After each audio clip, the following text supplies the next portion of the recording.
આ કવિતા એક વાર્તાનો હિસ્સો છે, જેમાં એક બેન એના ભાઈનું પરમવીર ચક્ર, શહીદ ભાઈનું પરમવીર ચક્ર લેવા જાય છે સ્ટેજ પર, અને ભાઈની ડાયરીમાંથી પછી આ કવિતા વાંચે છે.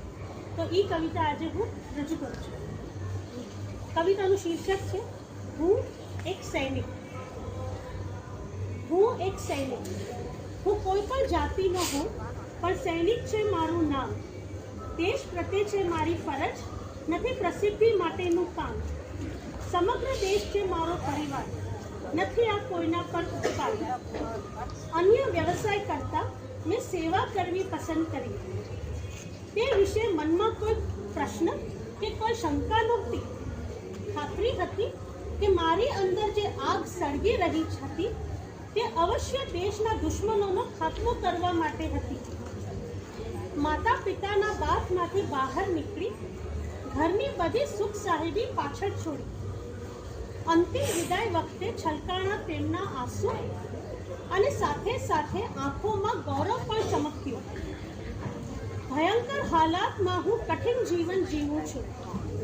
કોઈ વિરામ વિના સરહદની રક્ષા કરું છું. ફરિયાદ કરવી મારી શૈલી નથી. સ્મિત સાથે આવકારું છું દરેક પરિસ્થિતિ. સૈન્યમાં મને દોસ્ત, બંધુ અને ભાઈઓ મળ્યા. ભલે પછી તે લોહીથી સંબંધિત નહોતા. સૌનું એક જ સપનું અને એક જ કર્તવ્ય છે. દેશવાસીઓની સુરક્ષા સર્વોત્તમ અમૂલ્ય છે. જો કંઈક થાય અને મારું શવ ઘરે પાછું આવે, ન રડશો ન ફરિયાદ કરશો. બસ આ યાદ રહે, છાતી પરના ચંદ્રકો મારી દાસ્તાન બયાન કરશે.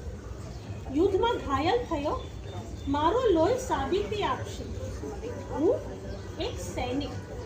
કદાચ ચાલ્યો જાઉં, પણ પરંપરાગત વારસો મૂકતો જાઉં છું. આવનારી પેઢી માટે મારી હિંમતના પુરાવા આપતો જાઉં છું.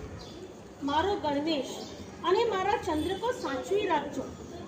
મારા પુત્રને મારી જગ્યા લેવા માટે તૈયાર કરજો.